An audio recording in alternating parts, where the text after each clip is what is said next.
Hey guys, this is Stu Fleishman at Electronic Nightlife. We are lucky people here in Philadelphia to be here with them. Sorry for the little pun there. I like puns. You gotta forgive me a little bit. Again, you know, Stu with Stu. I love it. It's so rare that I get to interview another Stu. Yeah. It's very cool as well. Alright, so in preparation for this interview, I was listening to We Are Lucky People. Yeah. And what I loved about that album is that it's not an album where it's just like banger, banger, let's just throw as many bangers. It's a journey of tracks that are weaved together. Tell me a little bit for you what the process was like to put that album together.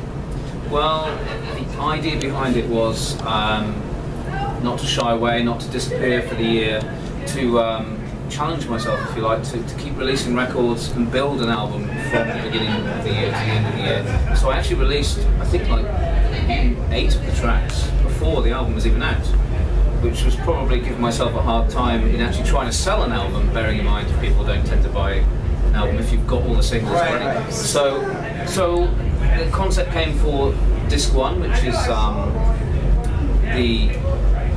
the journey, if you like. That was the idea behind it, was to take the music from that year, adjust some of them, tweak a few, and just generally give it something, give it a special feel from start to finish. So some of the tracks became more chill out, and just some I just slowed down and made them a bit more mellow, so it was a more listening kind of album. And so it was a really exciting thing to see it build through the year. I really didn't know if it was going to work even, you know, to do it that way around. Right. Now compare like Better Late Than Never, Harmonic Motion, like was there like an evolution? Do you see it when you're doing new albums? Do you feel a progression as you're moving through the new albums, like your style over the years? I think, yeah, I would definitely say that this third album I felt more comfortable and confident with what I was going to be doing with it. The first two, I mean, the first album, I always with albums have this idea of doing an album that works, you know, flows nicely, but it was a bit more random back then. This one really felt and ended up being really together, and I think it's probably having more maturity, you know, with the music production. I realised that to make it work, you needed to have themes and sounds that reoccurred through. So when I was making the Disc 1 album versions, I was actually concentrating on putting more piano in, Sure. which had been a bit of a theme through the year, but so every track pretty much had some piano or something that linked the whole thing. So that's why I think album number 3 has probably hit the nail on the head better than 1 and 2. They were just testing things. I gotcha. Alright, yeah, that's what you are. I was just testing that. It was a road test. Yeah. Alright, cool. Now, you have had the honor, so to speak, of working with some of the top vocalists in the industry. Yeah. You know, Emma and Betsy and Sarah and Audrey. I can go through the list. Yeah. Well, give me like your favorite, some of your favorite like collaborations. I know it's hard to choose. It's really difficult. And then Sarah, I would be like, you know, because you have a couple of like my favorites with Sarah, but I'm not trying to like, you know. Sarah's amazing. I mean, I'm not supposed to. I really don't know how long this interview's supposed to be, but I mean, I can tell you. I mean, Stories of Sarah for hours. well, I mean, I met Sarah very randomly. I met my wife now in about 8 years ago, and I moved briefly to Wales in Cardiff, where I was renting out the studio for a time, and I just happened to ask this. There was a rehearsal studio beneath. I just said, you know, I'm looking for vocalists. I'm writing a new album, and Sarah was recommended to me. So Sarah's definitely a sweet spot for me because I mean she's incredible. I mean, Out of the Sky is one of the Out of the Sky is an amazing track. But getting her to do a new one, I mean, it's difficult. She's really busy with her own band. Right. Well, you got one follow-up with Sarah. Yeah, we did let it all out, and in fact we did Fireworks as well. Okay, cool. On Emotion. So, you know, I'm looking forward to the next time we work. I'm sure there'll be a time. Other people as well. Betsy, she's really lovely. She's such a sweet. She's local. She's like New York. She's kind of a. Well, I guess she's all over, but. Yeah. She's actually in San Francisco now, but yeah, I would say she's. Did you get in learn more of Betsy, like when Ferry was working with her, or before? I don't remember the timeline. Actually, how did you learn of Betsy? Actually, I met Betsy for the first time on a Ferry gig. I forget which gig it was exactly, but yeah, it was an event where I was playing, she was playing, and we got talking, and yeah, we just ended up doing the first track that way. and it looks like actually talking to her this year, you know, we're going to be doing some more stuff later in the year. The next single is actually with her as well. It's called Insatiable. Oh, right. No, you played that tonight. I did play that tonight. Yeah. That tonight. Yeah, I'm listening. You're paying attention. Good. Now, your radio show, Inner City. I love that show, and you play one of the tracks, which also on Lange recordings tonight, Under the Sky. Yes. Now, tell me, when you're trying to choose tracks for Inner City, compare that to choosing tracks that you're gonna. I mean, obviously for the set there is some overlap, but what do you do in a world where all these artists are like, I have my own radio show, I have my own, like, what do you do to try to make that difference stand out? Because I love your show. I mean, I listen to it regularly, but what are you listening for? Well, yeah, it's really difficult these days going through promos, as I'm sure you experience as well. You get bombarded with stuff, and a lot of it sounds the same. So I'm just looking for stuff that basically stands out, you know. And the good thing about the show, generally, I'm a headline DJ. I go on at main times and peak times. So I tend to play pretty big stuff.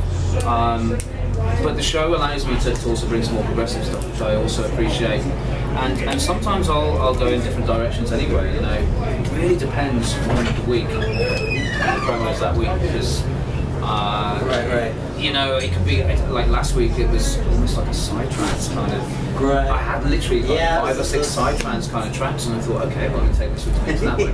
So it depends on the tracks that week. All right, fair enough. Now, in terms of influences, compare, like, who were your influences when you started, compared to what or who influences you now? That's a really good question.